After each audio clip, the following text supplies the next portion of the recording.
Assalamualaikum warahmatullahi wabarakatuh. Tasawwuf Sabilun Nizat, Tasawwuf Araan Khubhamgi Lambee. Tasawwuf ki larik asigi matangda aikoina sathajagadaba nainaba habedi masigi sorakpa ama khangba ngamnanabagi damakta aikoina lawjakiba fireb adu ngasi aikoina hawdokpagi numitta larik asigi pak sauna nainabagi wafam ama thambirau haina ningsingbirapa punamakpa ahangba thagatsari. Tawbutabu larik asi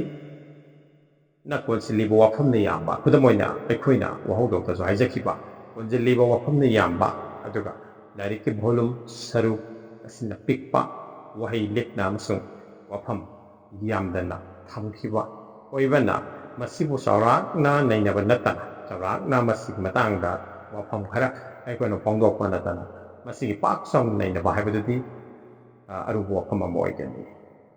Nai salau tala aikoina saurak pa ama larik ase masak takpagi mawng da aikoina puthokjari thamjari aduga masi larik asi nainabani hainasu lobigano nainabadi isa isana thengnabiriba amasung isa isana fangliba amasung isa isana nainabagi thakta saksinbiru bas aikoina honajariba asidi larik ase saurak pa masak takpa natraga guide amting lamjing lamtakpa iroi nausingda aduwaina thamjabani. Ahanba maktada wahoudokta aikoina panjaki madudi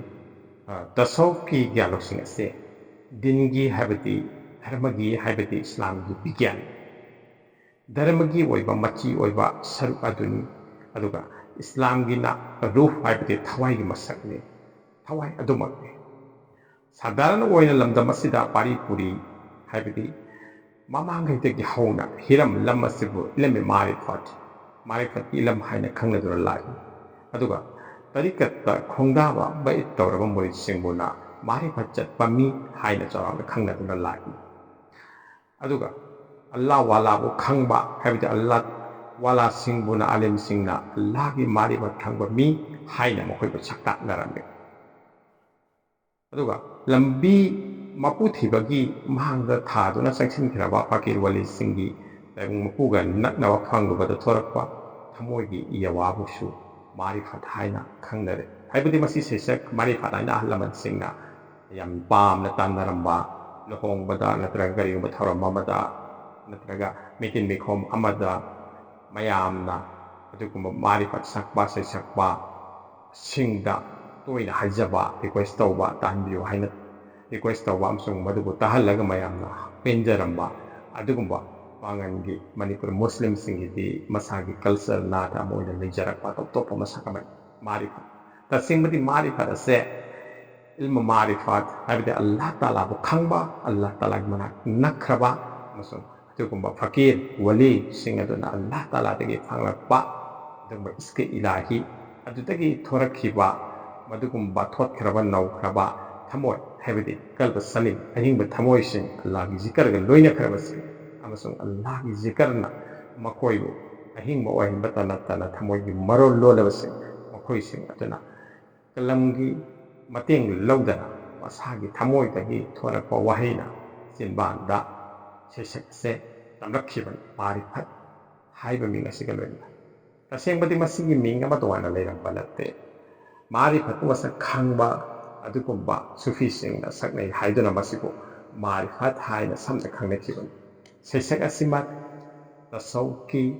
adugumba mahi amani haina lawatay aduga shariat ase aikoina shariat amsung marifat shariat natraga tasawwuf haina tongan khangnaba ma aikoina mamangdagi lagi masimaka aikoina terminology haibati khangna mingchingse khangna mingthaisingse masi lan sinabagi mawng amsu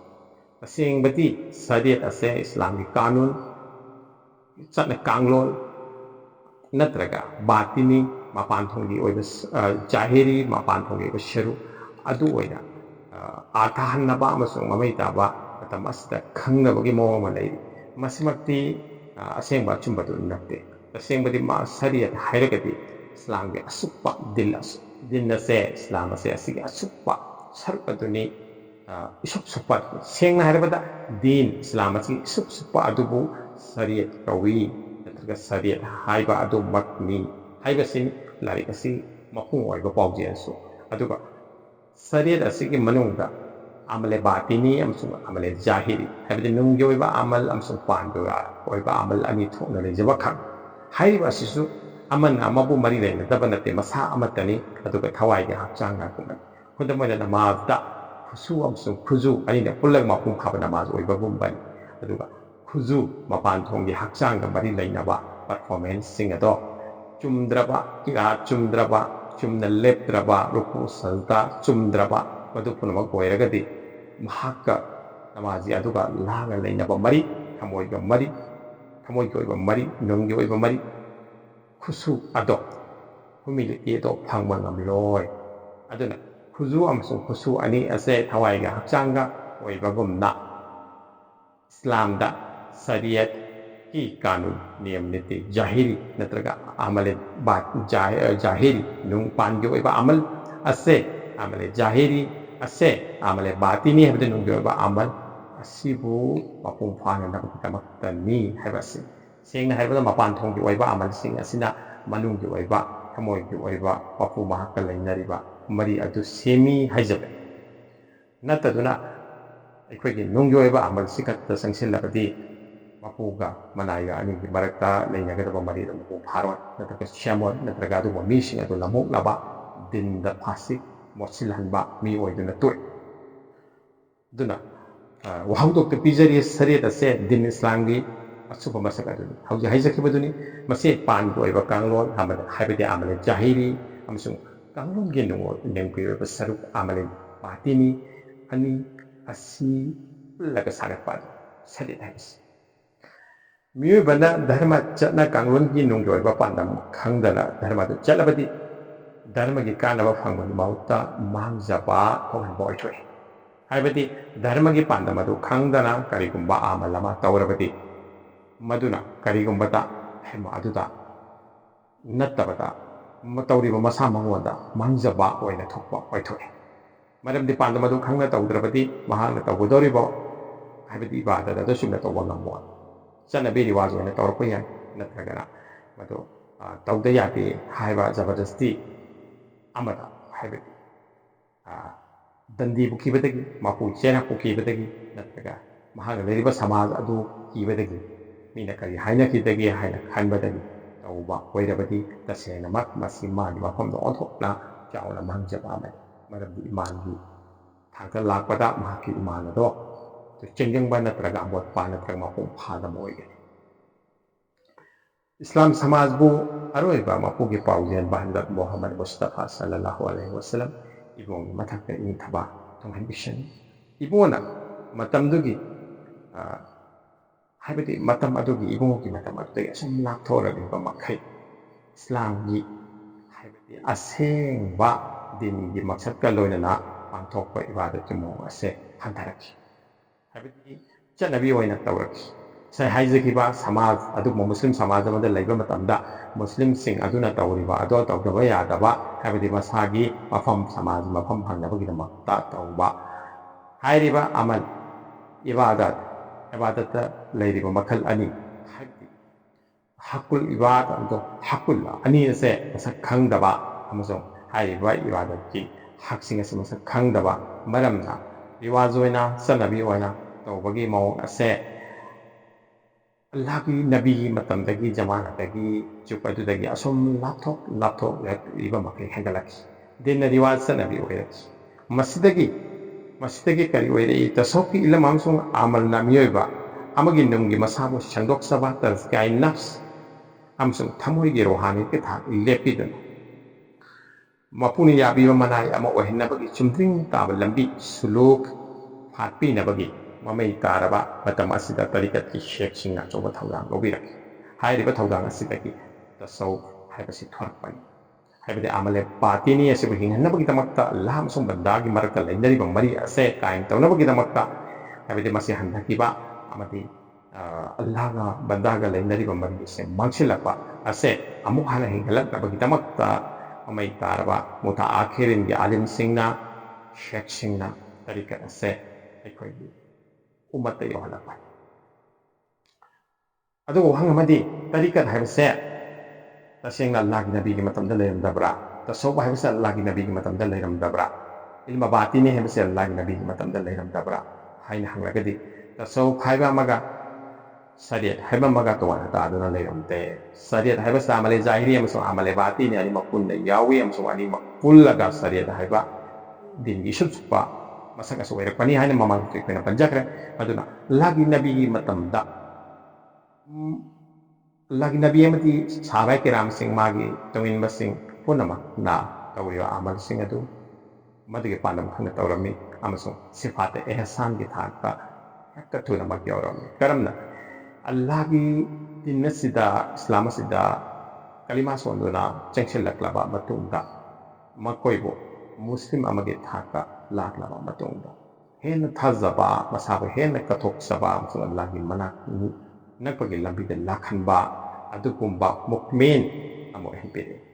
masi man ki thai jibilis hadis saibiri ba jibilis matang de pin nerki adu matung da ihsan habida Allah taala ge iloi nari naknari maha natabiri khambiri ubiri habse masada tasing tasena pharakba adu bathak adu da lakpa ase Allah ki nabi gi matam da sabe kiram sing gi mafam da thokiba adukumba iman gi thak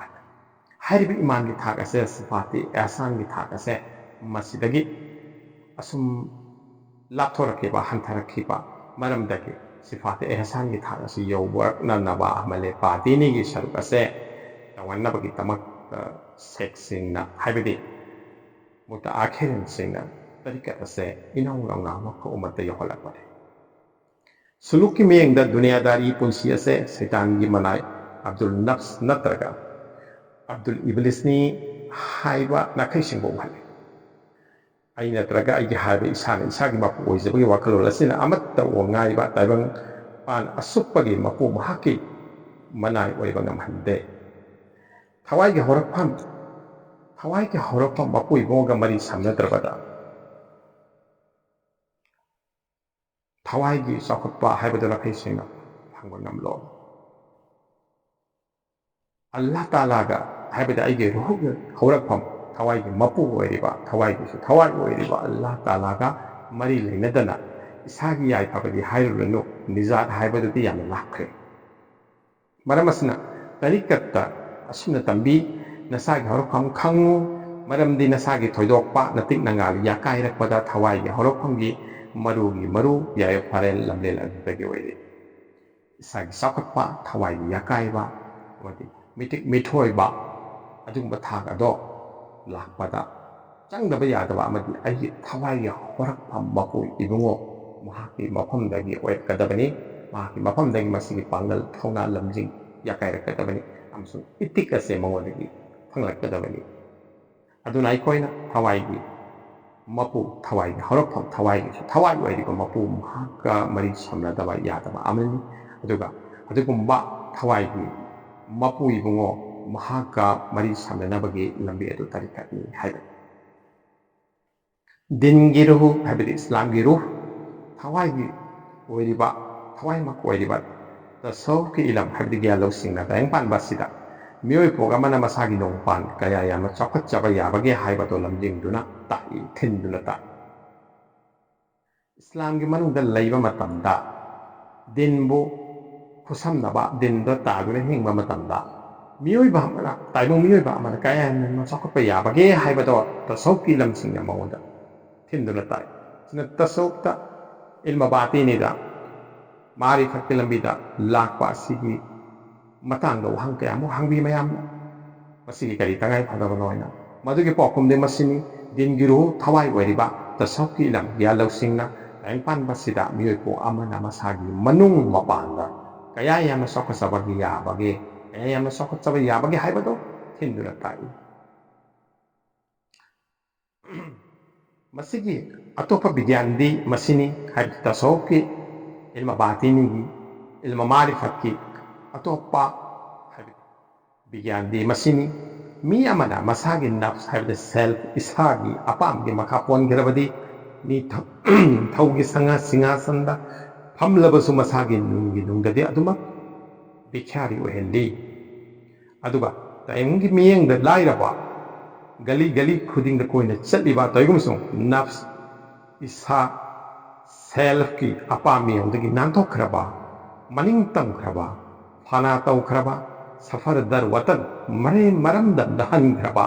makoi sing adudi thawai gi lamenda hankraba makoi sing adudi kalba salim ahingba thamoi panba sing adudi rohaniyat ke thamoi gi ahingba lepakta ningthau oiduna lei mayam gi miyengdana gali gali da chatpa lairapa fakir adugumna ujaba tayungsu masagi nafs masagi apamba mihauba nungi oiba insinba punamak-tagi di ningtam khrabasing ado makoi di thamoi gi lamlenda karamba thamoi gi lamlenda kalba salim ahingba thamoi gi lamlenda makoi se ningthauren gomda lei Shariat ki manungda Allah ki maikei pangba lambi tarikat pinabe rakhare asina khongpham na khraba haibide masida khongpham na khraba haibide Shariat pu khangna masung masingi nunggi oiba lambi da mapung phana hongdaw haibase Allah Taala yatha Shariat ki nunggi oiba lambi maksad pandam madu khangna hongdaw haibase Allah Taala gi yatha Surah Maida ayat number masing nifugani panda haibiri charapathadi nakoi gi manungdagi nabi gi tungin ba khuding makki oina aina akaknaba Shariat amasung tarikat haibida Allah da hakthengna taba chumdring ba lambi pinabe khrabani Sufya ikiram singna tasawuf natraga suluk haina tarikat ki lambi asibu Quran amsung hadis ki mangal lagi yathok piduna kurba ilahi mapu yungoga naknaba phanghanbiduna mapu mahako khangbagi thak haibidi wilayat kamil wali kutuf abadan kaya umat ki marakta hira mani muktagi masakta nganthoi birami amasung hojiksu nganthoi biri taibang mi khudingmak taibang miyoipo khudingmak mapung phaba miyoipo ki aran khubam nizat ki maikei de chatpa mai onsin bai base ashuppa punsi pandam adu kanagumba amna hangba yai punsi pandam karino tasengbadi punsi pandam di nizat haibadi aran khubam gi maikei de chatpa madugi maikei da mai onsin ba aduga masa ase kamil wali amagi thakta laknaba hotnaba haibadi masana tayang panba sida leibada mi amagi aseng mahausa ado khamthengna chawkhatchaba chawkhathanba asengba miyoi pok athoiba miyoi pok waligi thakta masabu pukhatlamba mapugi thaujangi mapugi rahmatki mangalda masabu pukhatlamba masung mitik mithoi po ehelamba atokpagi khalifagi thakta haibida atokpa mafamda lamtak lamjingba amasung pinam ningai ehelamba ase taibang miyoi pok amagi punsigi pandam oigedabani oifam thoi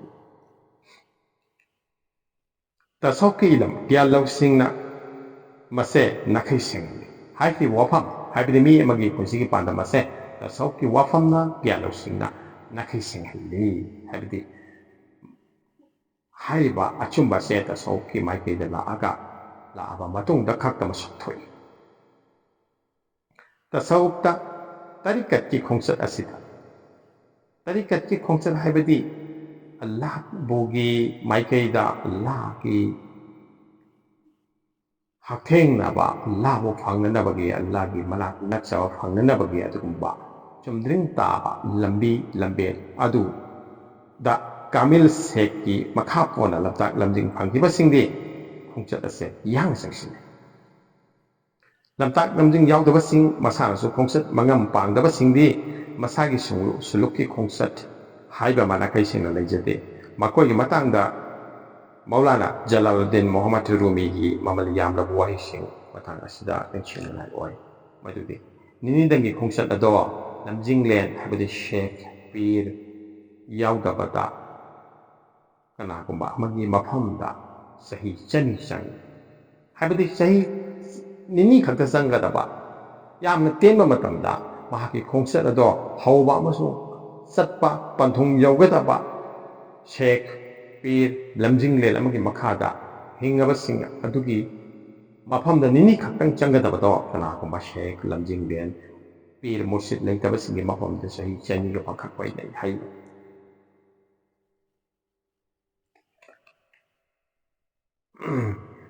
Wahoudok ki samla pawak di masini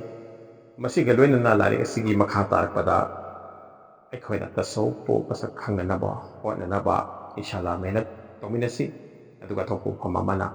ꯋꯥꯍꯧꯗꯣꯛꯁꯤꯗ ꯍꯥꯏꯖꯈꯤꯕ ꯋꯥꯐꯝ ꯍꯥꯏꯕꯗꯤ ꯇꯥꯏꯕꯪ ꯃꯤ ꯈꯨꯗꯤꯡꯃꯛ ꯋꯤꯂꯥꯌꯠ ꯃꯄꯨꯡ ꯐꯥꯕ ꯃꯤꯑꯣꯏꯕꯒꯤ ꯍꯥꯏꯕꯗꯤ ꯑꯔꯥꯟ ꯈꯨꯡꯒꯪꯒꯤ ꯅꯤꯖꯥꯠꯀꯤ ꯃꯥꯏꯀꯩꯗ ꯆꯠꯄ ꯃꯥꯏ ꯑꯣꯟꯁꯤꯟꯕ ꯍꯥꯏꯕꯁꯦ ꯑꯁꯨꯞꯄ ꯄꯨꯟꯁꯤꯒꯤ ꯄꯥꯟꯗꯝꯅꯤ ꯍꯥꯏꯕ ꯋꯥꯍꯩ ꯄꯔꯦꯡ ꯑꯁꯦ ꯃꯁꯤꯒꯤ ꯑꯆꯨꯝꯕ ꯑꯗꯣ ꯑꯩꯈꯣꯏꯅ ꯄꯨꯊꯣꯛꯄ ꯉꯝꯅꯕ ꯍꯣꯠꯅꯕꯒꯤ ꯄꯥꯟꯗꯝꯗ ꯂꯥꯏꯔꯤꯛ ꯃꯆꯥꯁꯤ ꯊꯝꯖꯕꯅꯤ inshallah ꯃꯁꯤ ꯀꯌꯥꯝ ꯌꯥꯝꯅ ꯑꯩꯈꯣꯏꯅ ꯃꯁꯤꯒꯤ ꯋꯥꯍꯩ ꯄꯔꯦꯡꯁꯤꯡ ꯑꯁꯤꯒꯤ ꯑꯆꯨꯝꯕꯗꯨ ꯄꯨꯔꯛꯄ ꯉꯝꯕꯒꯦ ꯍꯥꯏꯕꯗꯣ ꯌꯦꯡꯃꯤꯟꯅꯁꯤ ꯍꯥꯏꯖꯈ꯭ꯔꯤꯕ ꯈꯔ ꯑꯁꯤ ꯏꯁꯥꯁꯨ ꯑꯃꯁꯨꯡ ꯇꯥꯕꯤꯔꯤꯕꯁꯤꯡꯁꯨ ꯑꯃꯜꯒꯤ ꯊꯥꯛꯇ ꯂꯥꯛꯄ ꯉꯝꯅꯕ inshallah